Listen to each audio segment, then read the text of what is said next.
Good day. There are traditionally three theories on why we find things funny.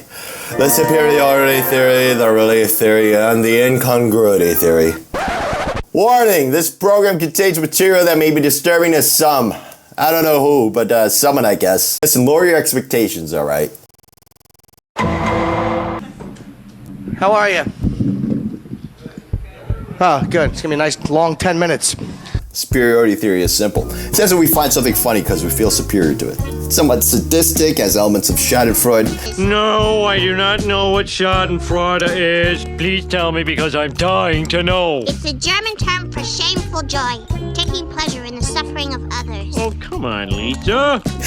This can account for bullies laughing at his victims, crowd laughing at somebody's embarrassment. Hit me again. It might include less malevolent cases like amusement at a child's naivety or an animal in a silly costume. More interestingly, this theory can also account for subtle things like self-deprecating humor, irony, and esoteric jokes. Look. Well, how soon into a meal do you typically feel full and stop eating? I'm like, I don't stop eating when I'm full. The meal is not over when I'm full. The meal is over when I hate myself. That's when I... Now, the feature of irony that's most relevant here is that not everyone understands the irony. It's a subtle nuance. So what do? You're like, yeah, let's go to brunch. What a great idea. Why would you want to sleep in on a Sunday when you can go pay $18 for eggs? Nah, you're thinking. For instance, if I'm being ironic in a way, I'm presenting myself as a buffoon, haha, I'm dumb, then the part of the humor comes from you picking up on this subtle nuance. Shallow and pedantic. I agree. Shallow and pedantic. I agree as well. Shallow and pedantic. Let me note that superiority in this context doesn't always mean that someone has to be inferior. It could just mean superiority of yourself, this inflated ego, sense of security, etc., etc. I want to feel good about myself. The way you do. And I don't know how.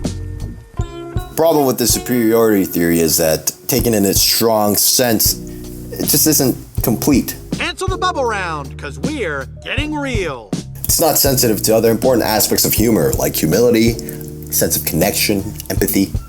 Today, I weighed myself today. I don't know why. I'm not using the information. It's not guiding my behavior. Why am I bothering to find out exactly how much of a piece of shit I am? The superiority is estranging. It disconnects people. It puts people in a different category from you. The general atmosphere is showy, combative, and slightly arrogant. Superiority might be one part of what makes something funny, but it's not stable enough to account for the whole of why we find something funny. Unless you're stupid, I'm right. Moving on. You ain't got the answers, man. You ain't got the answers. You ain't got the answers. You ain't got the answers, Sway. Alright, the relief theory, Relief theory. We find things funny according to this theory because it helps us relieve some tense feeling. The laughter might help release some general anxiety, a nervous energy, or some confusing or ambivalent mix of emotions. This theory is suggestive of some of the beneficial aspects of finding things funny. It can discharge negative emotions almost cathartically, and it can have this effect in tense social or interpersonal situations. Steve Jobs? Yeah, he died, right? I know, a lot of nerds here tonight. I know, you're sad. I didn't get it. I didn't get the big deal they made about that guy. And when the dust has settled, I hope we can still be friends. Then I said, eat a dick. Eat a dick. The incongruity theory says that it's not relief that makes something funny, rather it's the conflict or contradiction of ideas that makes something funny. In this light, if we look at the structure of a joke, the setup creates an expectation and the punchline violates this expectation through some sort of misdirection or absurdity.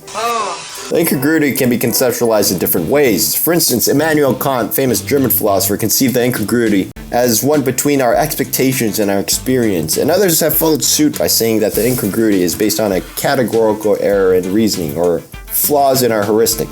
Arthur Schopenhauer, another philosopher, conceived the incongruity in our sense perception of things and our abstract rational knowledge of those same things.